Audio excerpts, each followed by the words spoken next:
My name is LaVilla-Havelin, and we have books on the table here which we will show to you at the break and afterwards, except for this lovely one, which has a cover that doesn't stay because they didn't get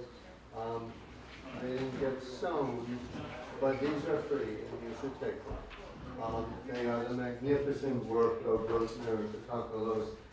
This was a small book that was printed when she was named the first Latina Texas Poet Laureate, 2013.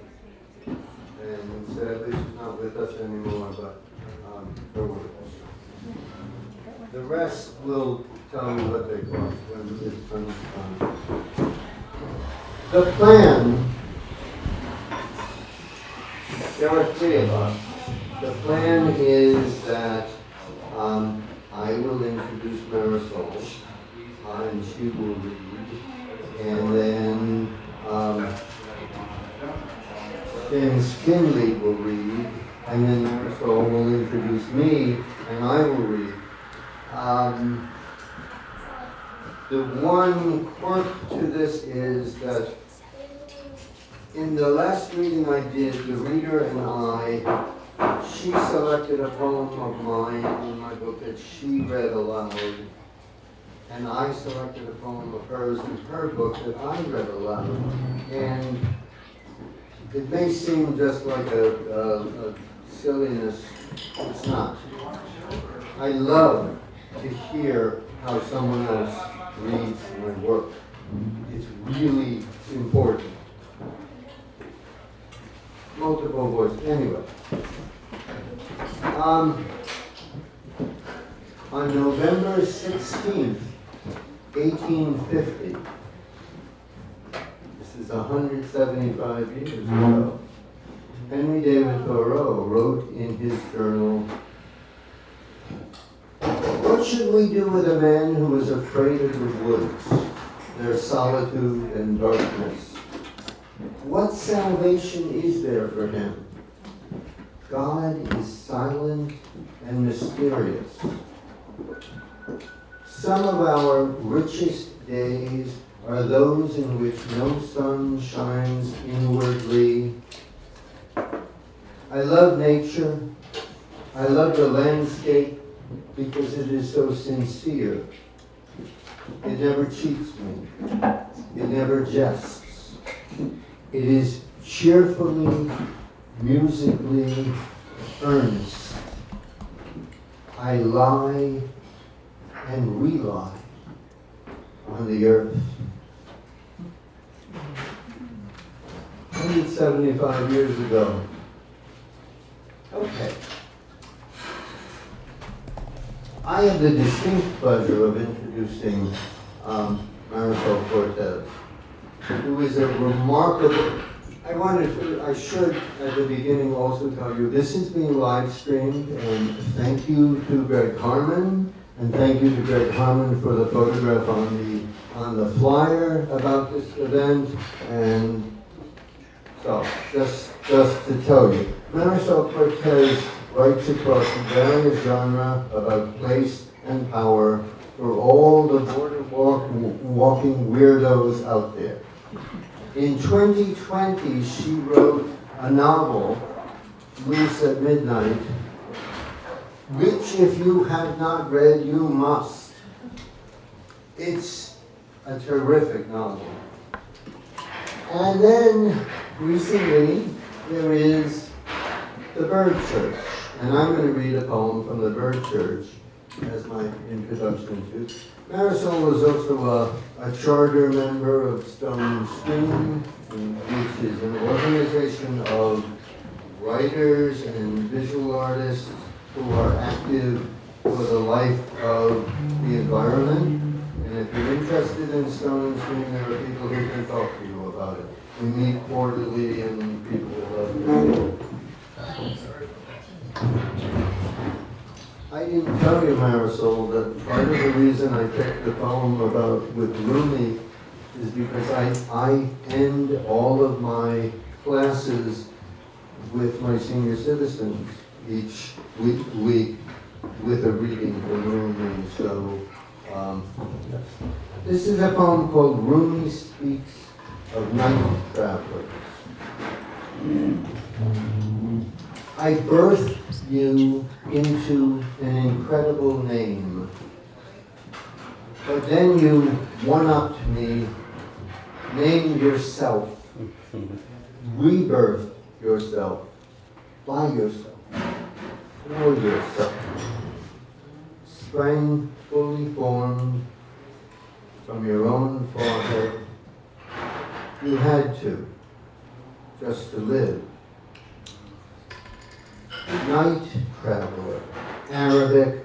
I tell my father's cousin when he asks at the funeral what it means, in what language, your name. I know, that familiar double take, what it means when his eyes slide sideways to meet his wife's in stealth, the questions inscribed upon their faces, questions of ancestry, questions of gender. But later,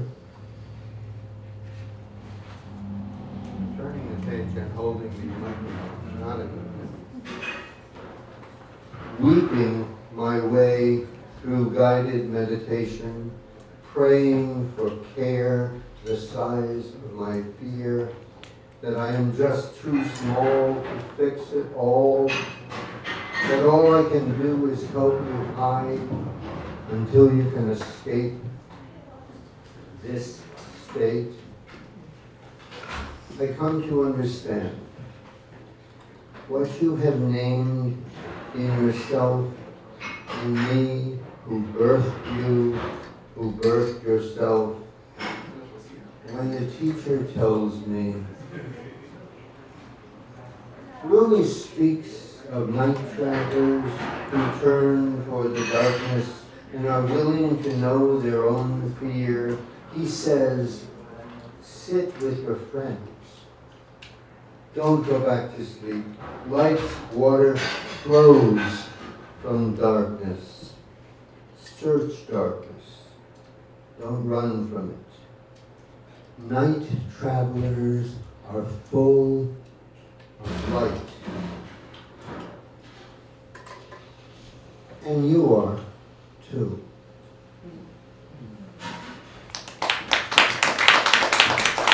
Marisol Portman.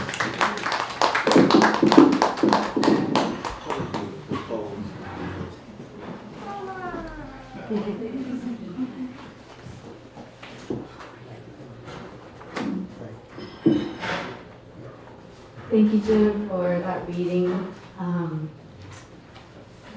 thank you also, thanks for live streaming to the celebration. And thank you, Boots, and thank you also to the to Poetic Republic for allowing us to use this space today for this reading. I'm so grateful that you're all here. So that poem, when I first wrote it, things were scary in Texas for trans people, and especially trans youth and their families. Sad to say they've gotten scarier since then, which is a heavy way to open, but that's, we should be upfront that that's the reality that we're in right now. And we know that that's the reality of fascism, right? That is that it always demands a scapegoat or scapegoated groups, which is terrifying when it's you or your family or your friends. But it's also why we write and why we read and why we gather as practices of resistance. So I welcome you all in that spirit. The Bird Church, I'll say a little bit about it, and then I have three poems I wanted to share. I wrote it over a period of about 10 years, and not really with a specific idea in mind. Although I did notice that birds kept coming into my writing in different ways, which you'll also see in the novel too. But a poetry collection is kind of different. Like parrots? Like parrots, it's true. It's kind of different from a novel, at least for me, in the writing of it. Like a novel, you kind of know going in, like, okay, even if I don't know the details, I have a rough sense of like what the story is that I'm trying to follow and like record. But with a poetry collection, it's more like you're just kind of like excreting poems like day to day. And then 10 years goes by and you kind of, many years, sometimes a lifetime goes by and you kind of like lay your cards on the table and you're like, like what ties this together? Like what is the story? Kind of retrospectively, what is the shape of this work? And so that's more like the process of the bird church.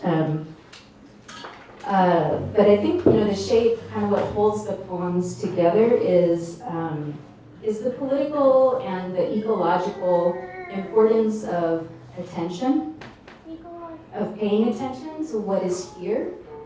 Because when we do, we're frequently surprised, and that surprise opens up a response, which opens up a responsibility to what we're paying attention to.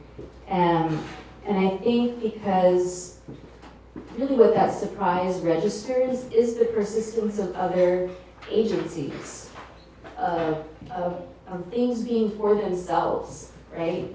Of the tiny relatives that continue to live and survive despite and beneath and around coloniality, which is a big word that basically just means that the earth and its peoples have been colonized, right, by different kind of large historical forces of domination, whether that's European settlement or capitalist extraction or exploitation of land and people.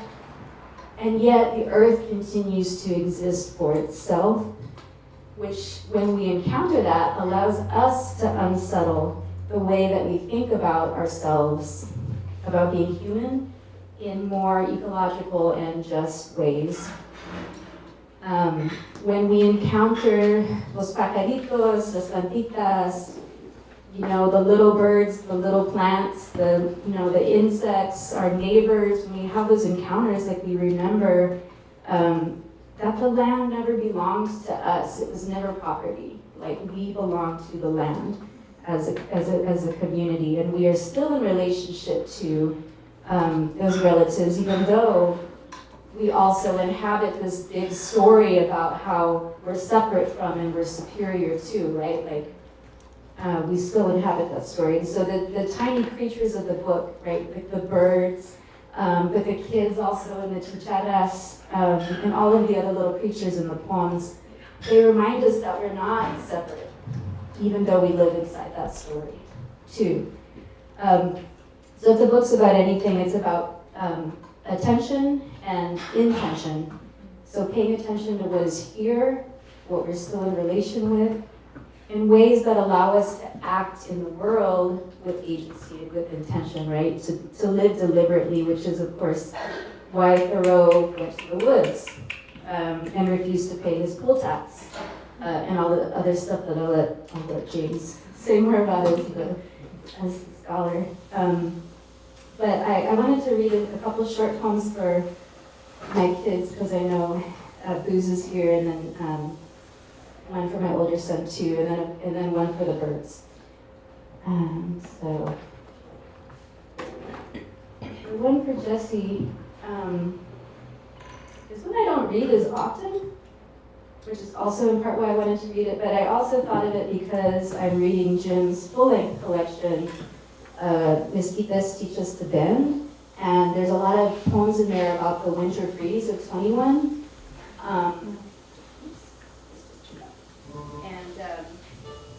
And in particular, like the cactus, the way that the cactus kind of like melted, the nopales. Everybody, like, that came up often. So the poem that I wrote for that was actually for an exhibit by Sabra Booth, and she was doing this installation reflecting on the winter storm, and that imagery was also really prominent in her visual work. So this is called First Snow for Sabra's Shadows. A precious memory, Jesse's earliest at 3. First snow outside, the driveway dusting of an early Kansas winter. By March, of course, it'd be obnoxious, anachronistic, still swirling past spring break and then melting into mud. Though in those months I'd also find a child's tiny gold ring, too small for all but my southpaw pinky, winking up from the slush one day walking home amid my own deep depression. Single diamond, I remain convinced, impressed in circle of most precious metal.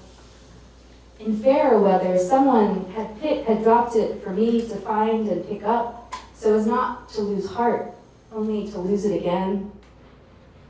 But in December, little Jessie had never seen the magic of water frozen into soft, dry powder. We'd only just moved to the prairie, from a Tejas mostly snowless, until the terror of last year's storm. And he ran to scoop it up and squeeze it, laughing aloud, until the cold white burned his tiny hand red and he dropped it, crying. It is his first memory of being alive, that first snow in its dualness, both blank page and black relief of its words, both emptiness of shadow and the substance it limbs, both pain of cold and the light that pushes from behind to turn, collapse into color, pain into craft, both nopal, flash frozen, melting into rot, both the citrus cracked, the spring bereft of its ephemeral perfumes, orange blossom, mountain laurel, red bud, and the gift of the new growth at the base of the tree, irrepressible.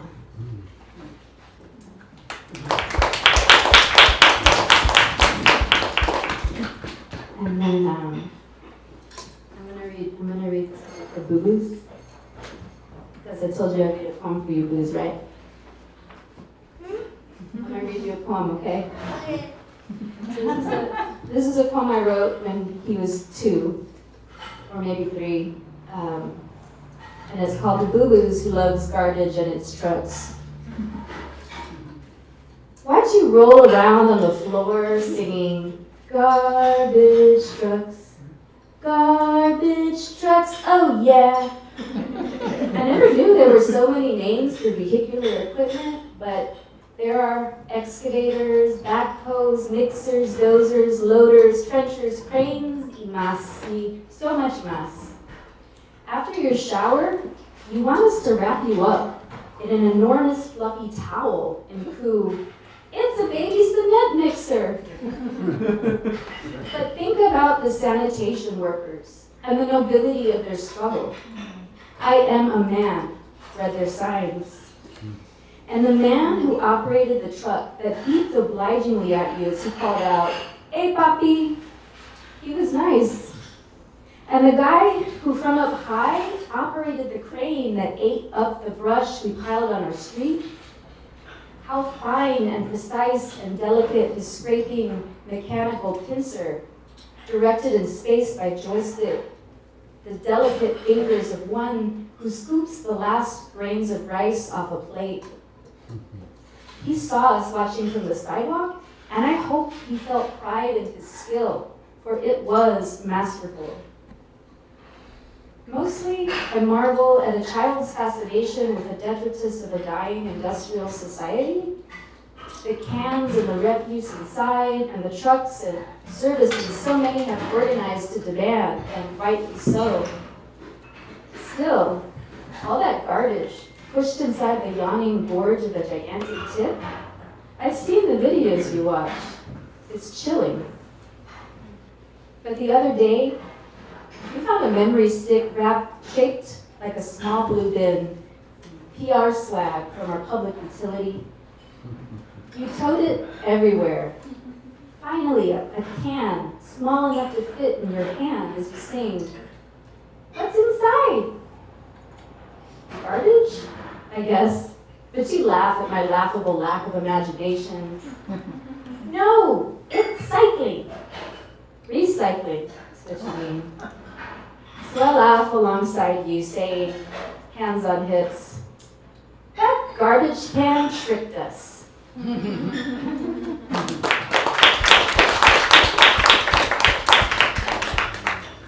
then I'll just end with a short one.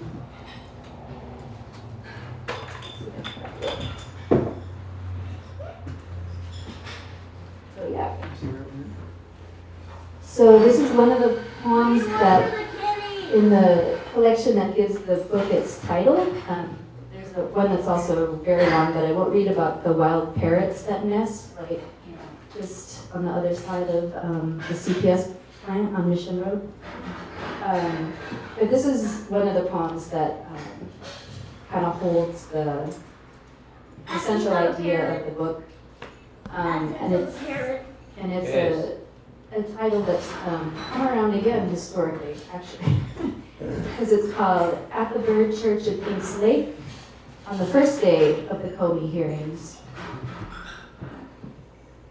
If you watch something long enough with reverence, you will want to write it down, to capture it somehow before it is gone, or you are. How the smaller, dun-colored hummers can seem to share a feeder fine, but when arrives that one with black head, bib of white, dull necklace of deep plum that startles violet in sunlight like amethyst corsage pinned to collar, the others scatter quick, chittering away like little dolphins of the sky.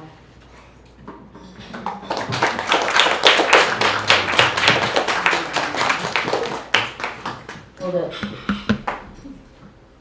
What do you mean hold up? Like hold up what? I have to say new stuff. Okay, so I am really excited to be introducing James Finley to kind of like provide some historical perspective as an interlude between poetry. James, if you don't know him, he's an associate professor of English at Texas A&M University, San Antonio. James has a giant Where he teaches classes on early and 19th century American literature, English language arts pedagogy, environmental humanities, and disability studies. He edited the book Henry David Thoreau in Context from 2017, and he has a new book coming out from UNC Press called Abolition and the Rise of US Environmentalism, the Literature and Politics of Free Soil, which looks at the abolitionist free soil movement as a kind of alternative origin story for American environmentalism, which I like much more than Roosevelt kind of conservation. And also as a precursor to today's environmental justice movements. He is a proud member of our school, San Antonio, the Texas State Employees Union, and San Antonio for Justice in Palestine. James, please.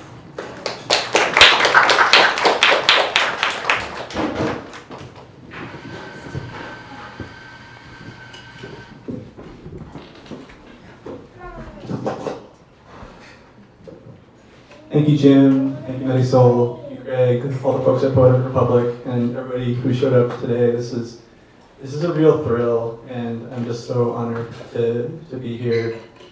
I have loved reading Marisol's work, and hearing it is really special, but I've been meditating on this idea of a border walking weirdo for the last 20 minutes or so. Don't worry, this is not going to become like a personal confession, but part of what I tried to do with this book is figure out why I've been so interested in Henry David Thoreau's work ever since I was in high school, even as so much of my life and the world has changed. As Marisol was indicating, the major premise of this book is that abolition and environmentalism have a shared history, and specifically that an under-recognized origin point for US environmentalism was, in fact, the struggle against slavery in the 19th century.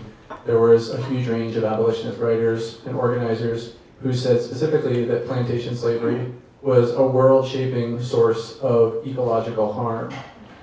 They talked about monocropping, so growing single crops just for the market, what that does to a landscape. They talked about deforestation, pollution, extraction, and what an extractionist ideology does to people and to communities.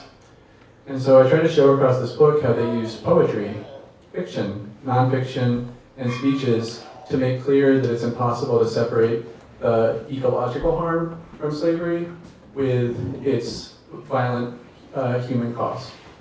What they tried to say, in other words, is that an abolitionist movement, a movement that is, if we think about abolition in a holistic sense, which is that which is not just tearing down structures of harm, but building a new world, that abolition has to be ecological. And it's just really exciting to think about this book that is coming out next year, so it's with the press right now. It's something that I've been living with for over 10 years. It was first dissertation, and it's been a big part of my life, but I've never had a chance to think about it in relation to a poetry reading.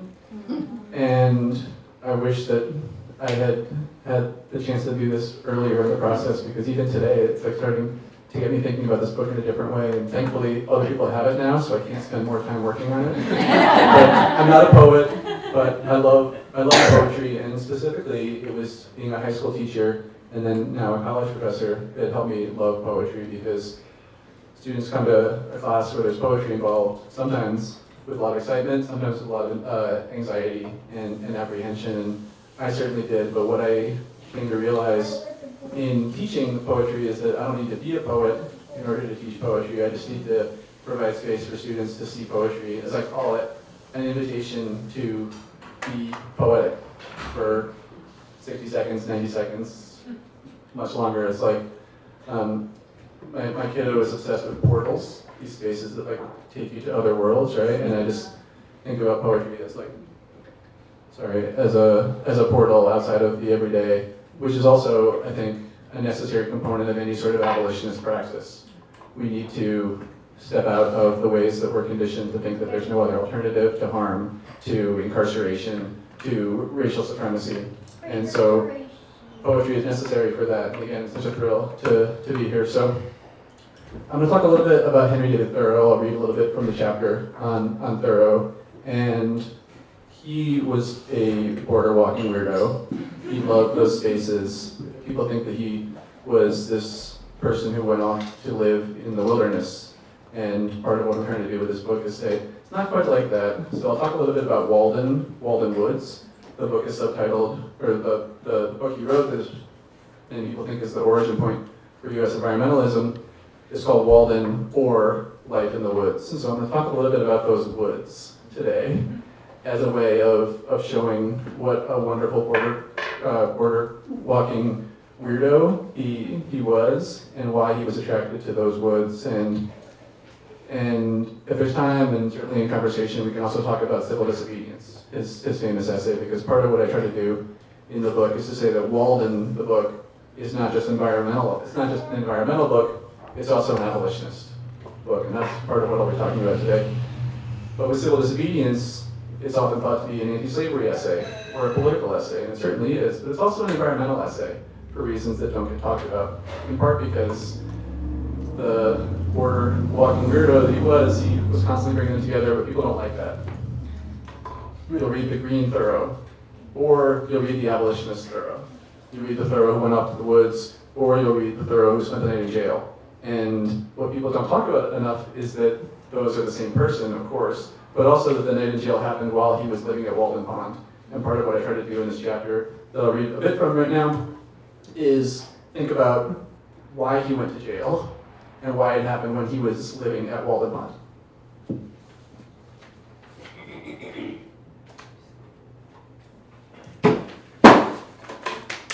Sorry.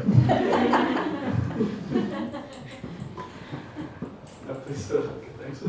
Sorry, there are many reasons why I wish this book were published. One is that I wouldn't have to deal with this is a newspaper. On July 4th, 1845, Henry David Thoreau moved to Walden Pond, just outside his hometown of Concord, Massachusetts, where he raised a cabin, and where he lived for 2 years in what he called an experiment in living deliberately. What he meant by that, ostensibly, is cutting down his expenses, so he didn't have to work very much, and reducing distractions, so he had more time to write the book that he'd been wanting to write for years. But what that turned out to be is time and space to reflect on and to enact his own values. He, of course, closely examined natural phenomena. While he was at the pond, he went on hours-long walks through swamps and forests, capturing data, but also writing extensive personal reflections in his journal. And his experiment in simple living, his close attention to the natural world, has been widely influential, leading many people to see his time at the pond and his record of it, the Book Walden, as an origin point of US environmentalism. The effect of this canonization, as I see it, has been to center individualism and a retreat into untouched wilderness as the primary modes of environmentalism in the US. These practices are undesirable for many people. These practices are unreachable for many people. Neither an untouched wilderness nor a sylvan retreat, Walden Woods, at the time that Thoreau moved there, was actually the space where the people of Concord harvested trees to heat their homes. It was also the town dump. Thoreau was attracted to this place in large part because his white neighbors had refused to settle there for generations. And one of the main reasons that they did so, and I'm drawing on a brilliant book by Elise Lemire called Black Walden. One of the main reasons that white people refused to settle there, in addition to the poor soil conditions, which were actually suited to growing white pine, which grows really quickly and is easy to harvest and easy to burn. The other reason that white people didn't want to live there is they thought it was haunted. And they thought it was haunted because of an anti-black legend in the community that followed the area's settlement by black people during the Revolutionary War. Thoreau was attracted to it precisely because of those stories. It offered him a distinct form of kinship with a different sort of neighborhood, one based not in slavery and white supremacism, but in a collective pursuit of freedom. And he describes this in the chapter, Former Inhabitants and Winter Visitors. He describes, quote, conjuring up the former inhabitants of these woods, including Cato Ingraham, Zilpha White, and Brister and Fenda Freeman. He imagines what he describes as their laugh and gossip, and he envisions, quote, their little gardens and dwellings. This memory keeps him company. It provides him with kinship and a model for a collective way of living freely. So moving to the pond and aligning with Black Concordians, Thoreau initiates a form of kinship that I argue shapes his environmental and his anti-slavery politics going forward. Kinship models, whether those are relationships with the land or interpersonal kinship models, are thoroughly structured in the United States by race and by slavery. For white people, kinship often serves to protect wealth and privilege, while at the same time reinscribing inequality and forcing patterns of oppression onto others. White kinship structures enact what Christina Sharp, building on the conclusions of Zadia Hartman, describes as, quote, a way of sorting oneself and others into categories of those who must be protected and those who are, or who soon will be, expendable. And so what I think marks Thoreau's abolitionism and his environmentalism, indeed what I think fuses them together from 1845 when he moves to the pond through the end of his life, when he's very famously publicly defending John Brown. He was the first white person to publicly defend John Brown after the attack on the federal arsenal at Harper's Ferry in 1859. This is a practice that I am calling in my book, and this is a phrase again from Christina Sharp called losing your kin. Losing your kin, according to Sharp, for white people entails rejecting the very premise by which white people see themselves as sharing essential features, and features that naturally suit them to freedom and to power, the maintenance of which depends upon disciplining people of color into less than or non-human categories. In the face of such racist kinship structures and the violence it encourages, Sharp insists that white people must, quote, refuse reconciliation to ongoing brutality, rend the fabric of a kinship narrative, remake the world. And for Thoreau, finding and sustaining an equitable and liberatory relationship to nature, what I call across the book truly free soil, it requires him breaking his kinship structures with his white neighbors, with their commitments to exceptionalism, and instead creating new kinship structures with both the people and the landscapes that his white neighbors projected. In Walden, he presents the timing of his move to the pond as an accident. But biographers, most notably Laura Nassau-Walls, in the most recent biography of Thoreau, encourages us to recognize that he went to the pond on the 4th of July deliberately. And Walls calls this a conscious declaration of freedom in full view of an America enslaved. July 4th, 1845 was not just another Independence Day, however. It was also the day that legislators from the Republic of Texas met in Austin to formally accept the United States' offer of annexation, the culmination of nearly 2 decades of efforts by the slave power to increase their territory and their political power by expanding westward into northern Mexico. So for the entirety of the time that Thoreau spends at the pond, the United States waged war against Mexico, and Thoreau closely followed the news of this. We have this image of him as being uninterested in politics, but he was very closely reading the news from this area. He wrote in his journal, quote, "There probably never were worse crimes committed since time began than in the present Mexican War." He likely discussed the slave power during visits home with his family. His sisters, Sophia and Helen, and his mother, Cynthia, were some of Concord's leading abolitionists. And Thoreau's time at Walden was influenced by fugitivity. In Walden, he notes he welcomed to his cabin, quote, "runaway slaves, escaping plantation masters," and in particular, quote, "one real runaway slave among the rest whom I helped to forward toward the North Star." A neighbor of Thoreau, later, after he died, recounted in an interview, quote, "From the day of the passage of the Fugitive Slave Law, the Underground Railroad was organized and active, and nearly every week some fugitive would be forwarded with utmost secrecy to Concord to be harbored overnight and usually was sped on his way before daylight." She describes Thoreau as an escort for the Underground Railroad and says that he was more active than anybody else. He would oftentimes make sure, his role was making sure that fugitives had the correct train ticket and ensuring that they safely reached, that they went from Concord to West Fitchburg. So they'd take a train from Boston to Concord. Thoreau would take them, I don't know exactly how long it is, it's somewhere in the realm of 10 to 20 miles, I think, to West Fitchburg, where they would take the train to Montreal. And he would sometimes accompany them on the westbound train as part of their journey towards self-emancipation. He was also deeply intertwined with Vigilance Committee work. These were the committees, the multiracial committees that would not only assist fugitives, but also try to frustrate the efforts of slave catchers. And we're seeing the legacies of vigilance committees across the country right now, of course. So this is post-fugitive slave law, 1850. He's revising Walden. He's no longer at the pond. He's back home with his family, and he's revising Walden, and he's infusing this story about living freely with what he learns from people who are self-emancipating.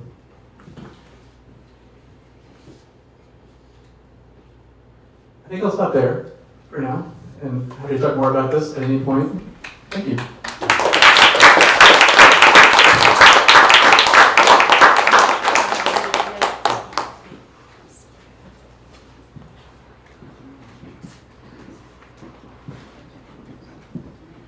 Thank you so much, James. I've been super interested for a long time in what you work on, and so it's really great to hear some of your book as it's about to come into the world. Yeah, thank you for studying some of that context too. Yeah, so Thoreau, in getting ready for this event, I was thinking back about like when and how I first encountered Thoreau, and I remembered that back in 10th grade, in Miss Bermea's Honors English 2 class in the mid-90s, that we had a biography project, and we had to pick a list from a list of kind of historical figures, some of whom I knew, some of whom I didn't, but I ended up picking Thoreau, and I think maybe I didn't know yet that he and I share the same birthday. I don't think that was why, but I think I picked him because he struck me as kind of like this fiercely introverted person, but also because he was like so evidently radical. and stubborn about it, like in a way that really like appealed to me at 15 and still does. Like it was very punk rock. So, so there's poems in Jim's a Thoreau book that kind of play with some of that history or those aspects of his life. But I wanted to choose one of the poems from it that was kind of one of the more tender ones in the book. Thank you, Liz. Just give me 1 sec, okay? I'll be done. And why I like it so much is because I like how we can't really tell where in history we are, like where in time we are. Are we in the 1850s? Are we in the 1960s? Are we in the 2020s? Are we in all three times and places in the poem at the same time? Which since it's I don't know the work of the photographer that you're writing to, but I imagine the poem as a kind of like, you can imagine a photograph where like things are layered and you're experiencing, the poem itself is like a photograph that has these visual layers that evoke these different time periods, which is the experience of like living and thinking back and just being alive in general, right? Like we're doing what we're doing, but then we're like thinking back on stuff, and we're also, thinking about things we read from people from, so I like it a lot in that way. So it's a poem called From the Photographs of Jeanette Clute. Autumnal, in reds and golds and changes. The woods rattle, crackle with the leaves. Walking through the woods, as branch becomes brushstroke against the changing sky, I look to what changes and to what stays the same. Voices invade. Poems, Jeanette, that are built with your words and Basho's. Pieces of Thoreau. I went, middle of the night, to Walden Pond, instead of to a mobilization against the war in Vietnam. Went with Bache, who's dead now. And went again, the far end of one autumn, for a memorial service for a conscientious objector who committed suicide, classified 1A. Driving home, there was snow in the air, pines green and unbending, silence in the car, as we passed small-town groceries with the bright red of their Coca-Cola signs. The late autumn of a country at war.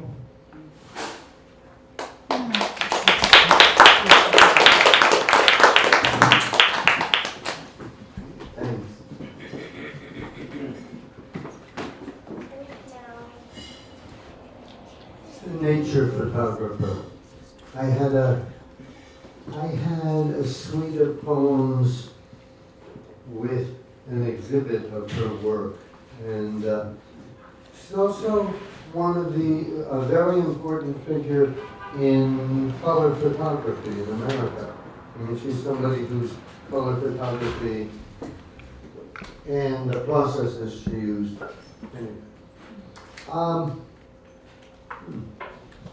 Thanks for being here. Thank you, Poetic Republic. This is a great spot, and we love you, and we love the community you're building around it. Thank you, James, for, you crystallized some really great, terrific stuff. So, I had 2 books come out, actually 3 books come out in the last 2 months. One of them is the UNSUNG Masters book of the work of Rosemary Catacalos, who the little book is by, and whose collected poems I am working on now. I am her literary executor. The second of them is Mesquites Teach Us to Bend. The photographs in the book are by Ramin Samandari, and I love them, and there are photographs of. Now, how are we saying this? I've said to Lucia, I can't say our trees, because because I make a big point of, I belong to them more than they to me, but these are the trees that are on the property that we inhabit. Yes. Okay? I think that goes about as far. Anyway, and I was telling Moby and Marisol, this is the book that follows my book West, which is a book about a city kid going out to the country and trying to figure out what the hell I know. What do I know? This book is much more. I live there and have lived there and am comfortable there, and so it changes the way it was. And I was telling the two of them that in the spirit of Thoreau, I am hoping that the next of these is just one tree. That I focus on, at first I need to pick one. And the process of picking, the beauty pageant of the process of picking. Sorry for that metaphor, it's terrible. You have to watch your metaphors. You know, I mean, I always get on people's case for metaphors that are mechanistic, but beauty pageant? What was I thinking? All right. Anyway, just one tree, hopefully. So the first poem I want to read you from this book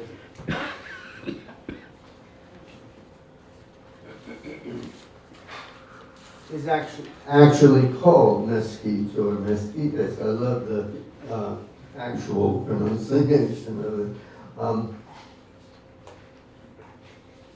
How these trees twist and stay twisted. How they remember the wind which turned them one way and the drought bent them the other. The earth they are tethered to, dry and hard. The sky they nuzzle in their whirls and seraphs. And the birds that fly from them, nest in them, come back to them, believe in them, and all their turning, as I did.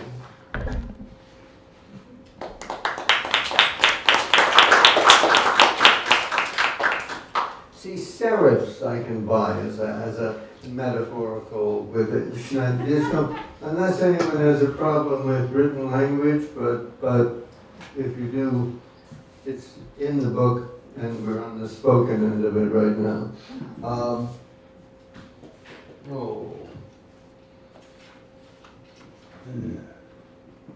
This kitty is gone to her reward, but this is called Into the Moon. Siamese? No, it's the other one. Oh, Both of them are gone. God. I'm sorry. That's useful. I'm sorry too. Into the moon. Cheddar round, the big moon goes down in the windows of my study. Our orange patch tumbles down the hallway. Into the room. Into the moon.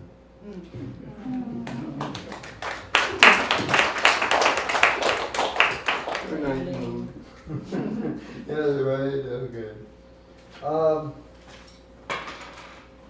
And then this is the poem I read most from this book, but it's called 15 Minutes. Light spills silent into the trees. Morning gold touches the great oak on Caleb's land. Its glittering brush wakes the birds. By the time the cows and horses make their way beneath embracing limbs, the tree, meadow, cactus, our rooftop are all bathed in light.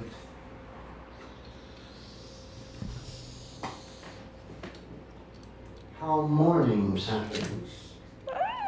Watch closely. Which is, of course, Thoreau's message too. Watch closely. So then, as if it wasn't enough, Octavio Quintanilla's Alabrava Press printed a Thoreau book. And here's the bit of background. For my pandemic project, I read Thoreau's journals, day to day. Took about 2 years. And I will tell you, I am not disdained. You can't make that passage without changing the way you live in the world. I should tell you that Moby Warren has a better blurb than the book on this book, and Natalia Trevino has a better blurb than this book on the back of the painting on the cover is by Diane Sandlin from Georgetown, Texas, whose work I love, and saw this and said, it's perfect, it's great. So.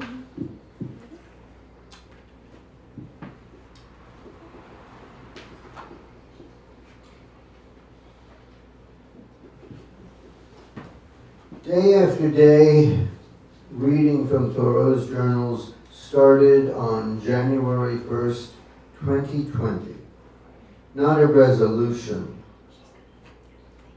Across 500,000 dead and too long, too separate, and too many, all the way to now. How this reading changed my ear, my eye, my walk. Great writing, alone, day by day. Yes, we share sorrows, loss, and fear, but also simple minutes, gazing, listening, attentive this way in the world, this stretch of self. Miracle we call empathy.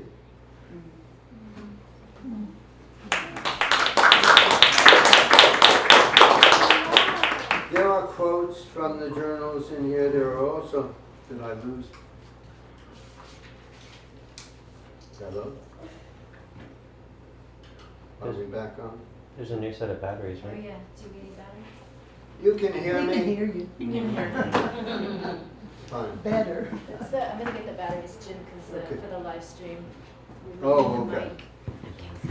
Anyway, there are quotes from the journals. There are quotes from other places. There's a wonderful quote from Charles Ives' Essays Before a Sonata, where Charles Ives, whose focus was Concord and New England, and gives us another way into thinking about Thoreau.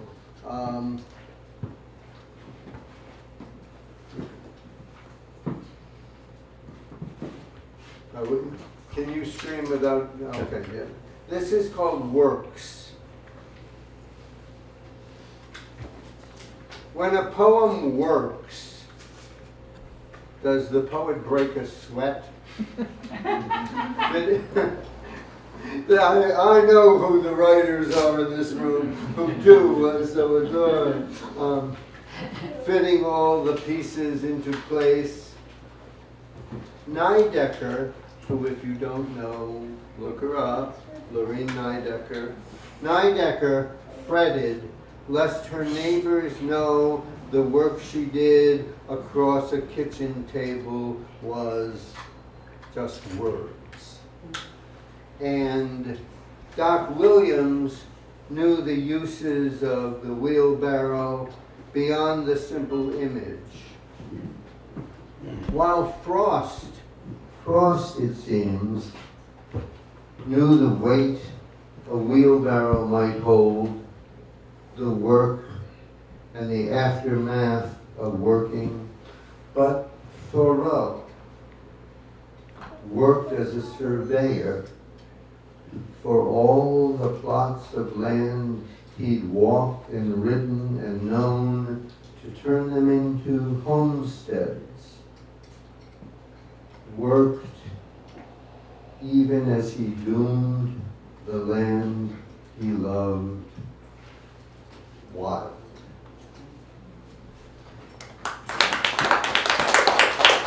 It's one of those conundrums in Thoreau's life that I haven't read enough about.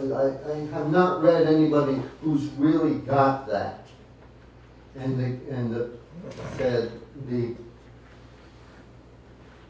going to go so far as to say, and the betrayal that it was within it. But okay. Lucia says not to read these. I'll read just one. And the reason okay. A woman named Rachel Cohen has written a book called Strange Encounters, and it's a book of meetings between people across history that she's assembled. They're fake. These didn't happen. And I always used to, as a writing assignment, ask students to put two unlikely characters together and see what they did. This is not unlikely. You know this. Thoreau went to New York City and met with Walt Whitman. And boy, did that blow the top of my head off. The Adventures of Henry and Walt, Chapter 1. On a visit to Manhattan, not a walk in the woods, Henry calls on Walt. Henry and Walt go to Zabar's for bagels. Predictably, Henry goes for plain, while Walt opts for everything. At least in terms of gestures, they are at opposite poles. They wander Olmsted's artificial wilderness unimpressed. They marvel at Roebling's bridge and know that Crane already has it down. So they take a ferry over to New Jersey and you have to read the book to know. And my wife was correct in saying it would be tacky at the end of this book to say, stay tuned for more adventures of Henry and Walt. So I didn't do that, but I'm actually working. They go visit John McPhee's Pine Barrens. Anyway, I'm not, forgive me. Okay. We should march in the Pride Parade. Yes, no, there are, anyway. Pencil. How many of you know the pencil reference about Thoreau? You know about Thoreau and pencil. Okay. And he helped his father solidify the process to a point where they could make money because they weren't. Pencil. Thoreau made them when he was part of an economy before he left to live deliberately. Behind my ear, notations on boards, number 2 pencil for those afraid at crossword puzzles. A tool we share, carpenters and poets. the tentative, the definite, the mark makers, the erasers, all these, and Thoreau too. And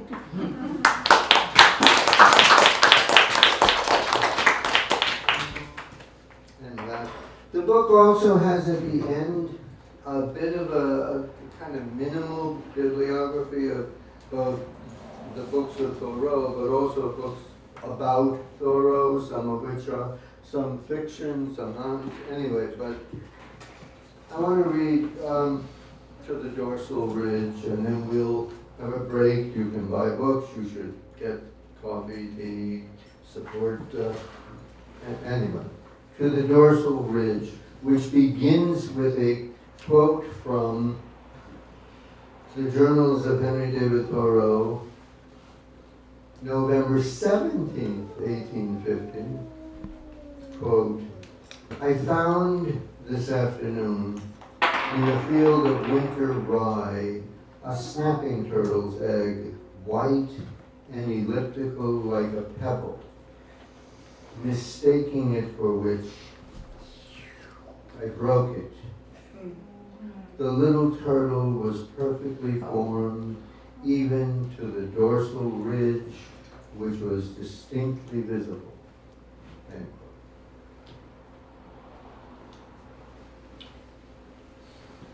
quote. In the world, and by mistake, we do damage. Even enchanted, observant, thoughtful, of good heart, we tear the world apart. Do we, in the sagging of our days, as it all catches up with us, ravaged and uninhabitable, find a way to seek forgiveness? Or are we too late to save anything, even ourselves, while in circles of living and dying, we break the world?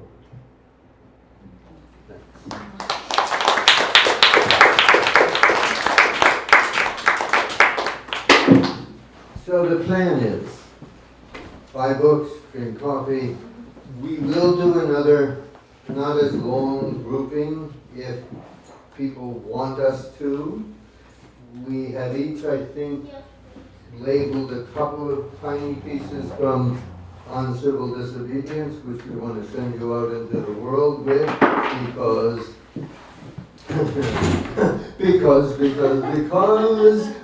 of the horrible things he does. Anyway.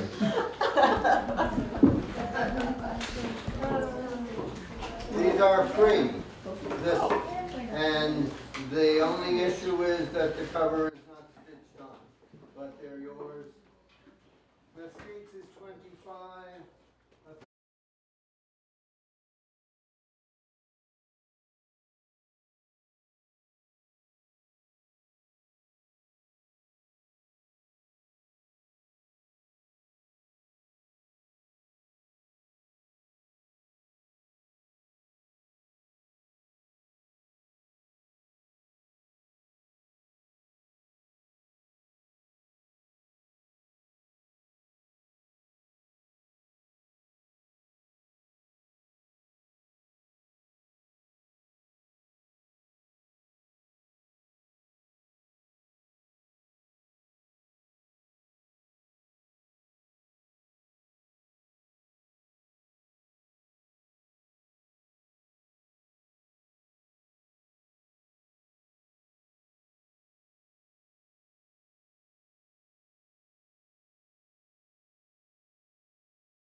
Tamisa, it'll take you to my CV. Yeah, lots of essays. Or just email me else on YouTube.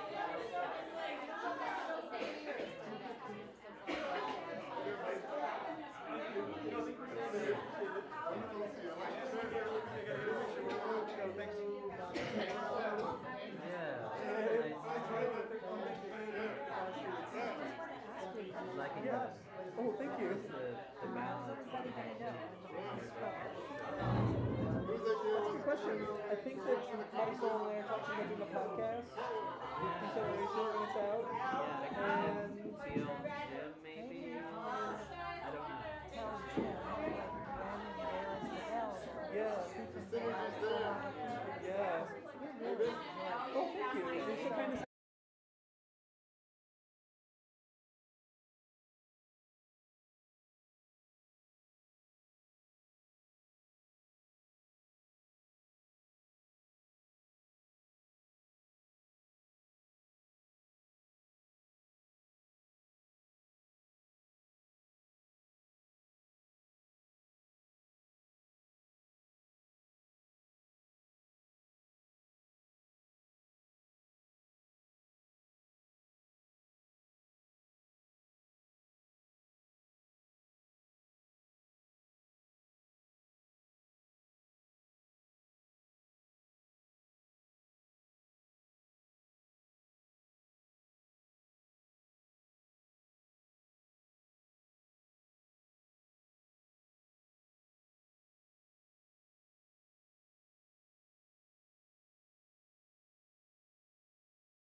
I'm gonna do it. There's a one poem I want to like give to people before they take Oh, off. Oh, cool.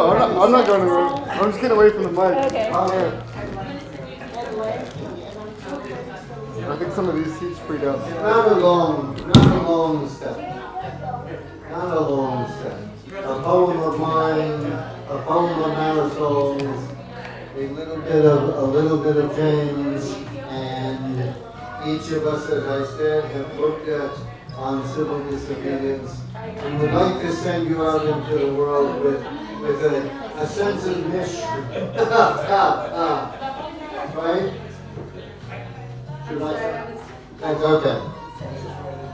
I'll read something, you'll read something, okay, cool.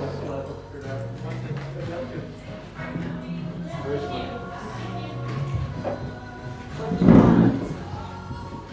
My copy of... Just get it.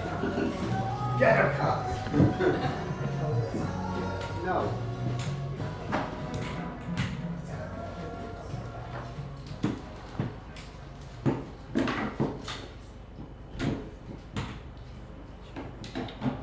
Two little pieces from a Thoreau book. I should tell you, I have a dear friend who is a high school friend who, a group of friends of mine from high school and I Zoom every Tuesday night, which is really quite interesting. But he lives in Concord. So, In comfort? Concord, Massachusetts, right? And he goes swimming in Walden Pond, and he regularly lets me know the weather and the air temperature, the water temperature, the whole deal.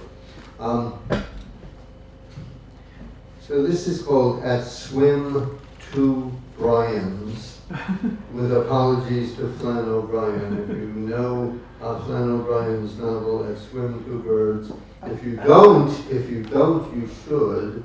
Flann O'Brien is a true original.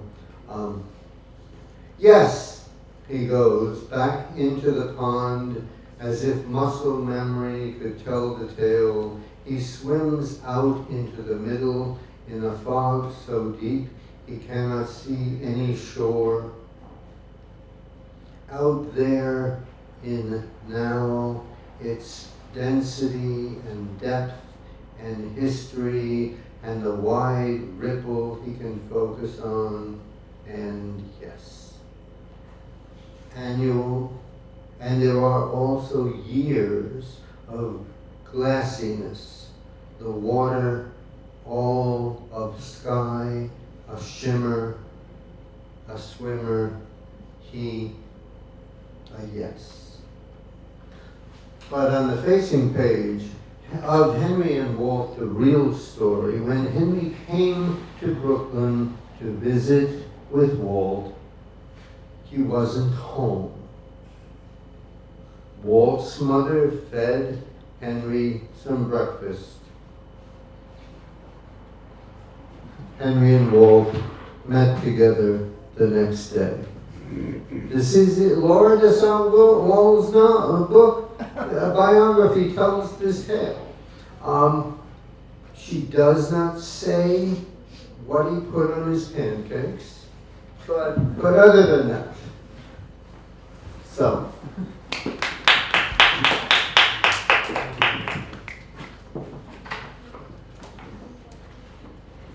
Okay, I wanted to be sure that I ended with this poem. Because I think of it as a kind of like incantation that can cast a protective spell over everybody. I wrote it around the time of Dia de los Muertos, November 2020, so just before the 2020 election. And it's a poem that remains kind of, we're still in a similar kind of moment, if not more deeply into it. It's called Loyalty Oath, Dia de los Muertos, November 2020. I pledge allegiance to birds and black birders. I pledge allegiance to sea turtles and silly gulls. I pledge allegiance to yard sales, plate sales, voguing, ancient foraging circuits, nuez, tuna, nopal, yuca, all the gifts of this land we once wandered, not lost like cabeza de vaca, but logically, seasonally, ecologically moving. I pledge allegiance to dewberries growing on the banks of the lake that the Army Corps made from dammed up river, and the red hornets who live there too, whose protected sting to my brow while foraging sends me reeling, falling backwards with the force of a strike. I pledge allegiance to sacred springs. I pledge allegiance to every wetland and swamp that hid runaway slaves and native boarding school children. May every effort to drain you fail. May we fill you up again, instead restore you, so that no White House built beneath the lash may comfortably occupy your Potomac slough. I pledge allegiance to rivers that swallow up ill-gotten walls and the lies that built them. I pledge allegiance to the burning forests, Amazonian, ancient redwood, and all alveoli everywhere. From Floyd's breath extinguished beneath boot and badge on a hot Minneapolis sidewalk, to the breaths of elders artificially inflated by ventilators down in the Rio Grande Valley. I pledge allegiance to all lungs, all breath, arboreal or mammalian, aeolian winds of the body which resist, despite inspiring, exhaling, surviving. I pledge allegiance to dogs and frogs and bikes and, yes, axolotls, axolot. I pledge allegiance to the 1 million plus of the pandemic dead who died over Zoom. When I started this poem on the eve of first debate, that number was 213,000. But we cannot forget this has happened before in San Francisco, New York, and here, the abandoned, unnamed dead of the earliest years of AIDS. And so I pledge allegiance to the love and rage of the late Larry Kramer. I pledge allegiance to trans kids and gay TikTok, to the schizophrenic homeless on the back stoop of Starbucks, to the red-tailed hawks that swirl over downtown despite the disappearances of development and redevelopment. I pledge allegiance to the intelligence of pigs and corvids, the crows and grackles who never forget a face. I pledge allegiance to the wonder of thriving coral reef, taller than the Empire State Building itself, and the discovery there of Spirula spirula, never before seen squid whose shell is internal, a ram's horn coiled inside gelatinous body, posterior glowing bioluminescent green like Halloween glow stick. I pledge allegiance to poetry, public libraries, senior centers, daycare workers, mail carriers, city pigeons, paleterias, tamaladas, food not bombs, Bayard Rustin, the rust that claims the excavator, the sugar in the gas tank, the microbiome that makes our bodies mere perturbation in the flora and forest of bacterial pluribus. I pledge allegiance to los chimuelos, the youngest and oldest among us, and to the memory that persists when the body fails, and the self-organizing joy of the toddler, moving non-linearly through parking lots. I pledge allegiance to the autochthonous, to sage and gopal, to the four directions, to the red road, the eightfold path, to the dream, to dream time, to dreamers with a capital D, and democracy, lowercase, to the silence of witness, to the struggle, the upraised fist, but also to the softness and stillness of the open hand that knows no enmity, no homeland, no loyalty.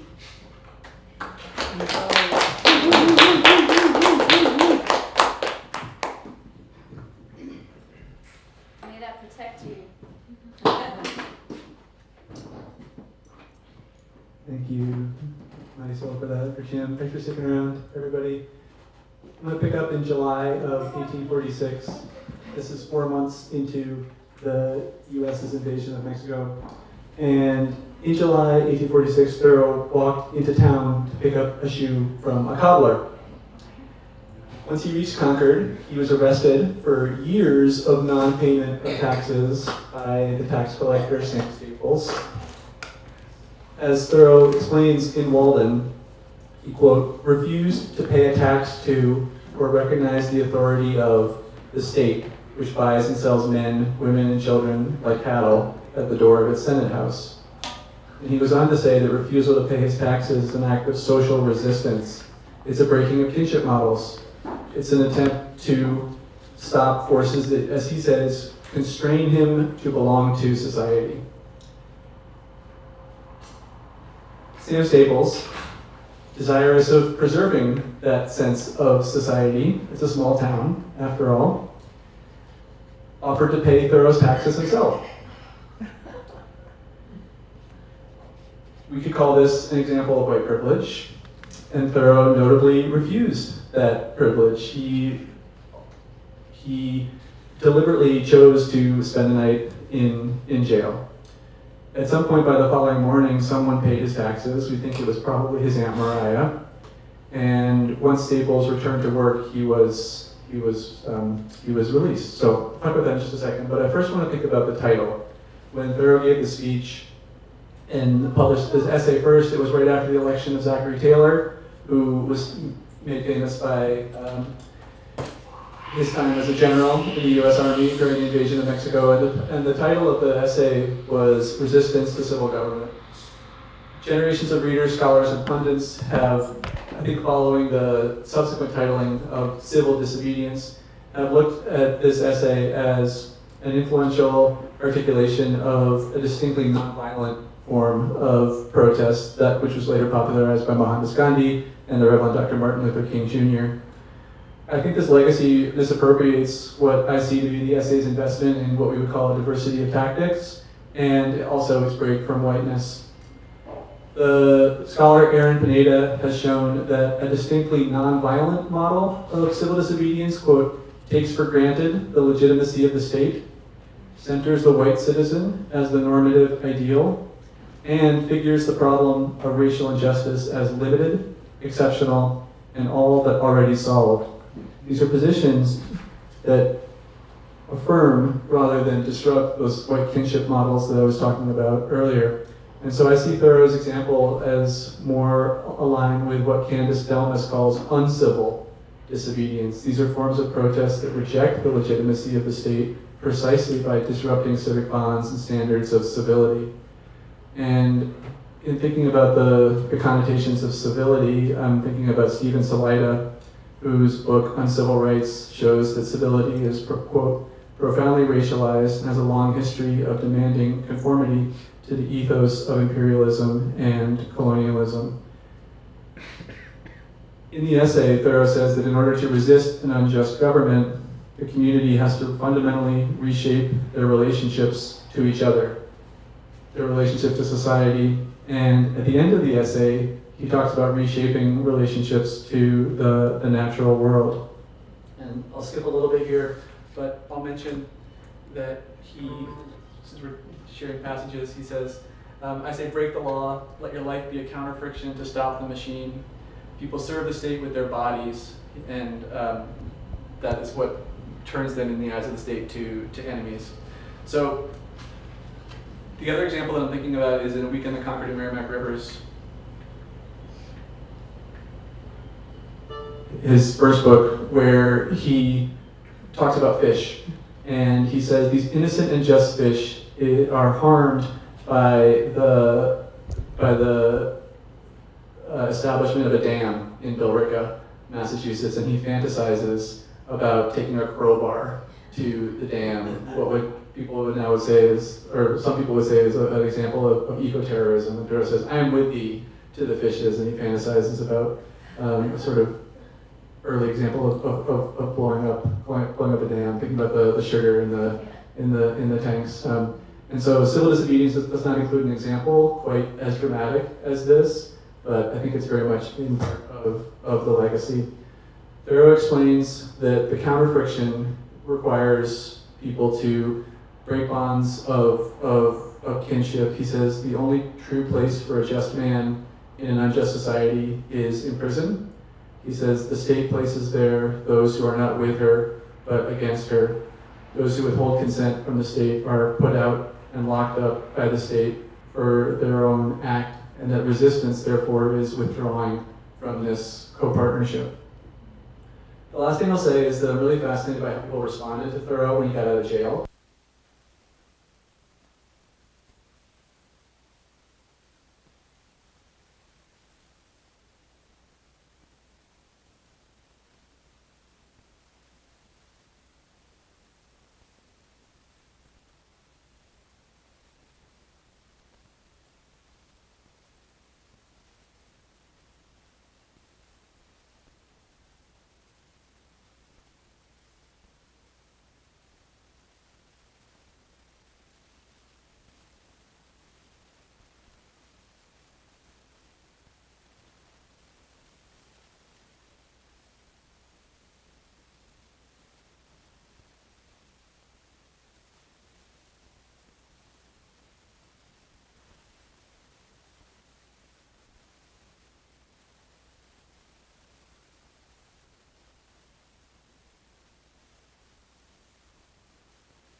Green world, but as I said earlier, there was nothing simple or simply green. You think about green as the absence of human in the woods surrounding Concord. And instead, and in addition, it's important to recognize that he did this because these kids wanted him to. They wanted to go foraging together. They wanted to supplement their diet with food. This is an example of breaking with the hierarchies of childism. It's, think about it in relation to the night in jail, it's breaking with the hierarchies of white supremacy. This is mutual aid. This is an extension rather than an alternative to the night in jail. Again, it's not this exceptional moment, but part of this long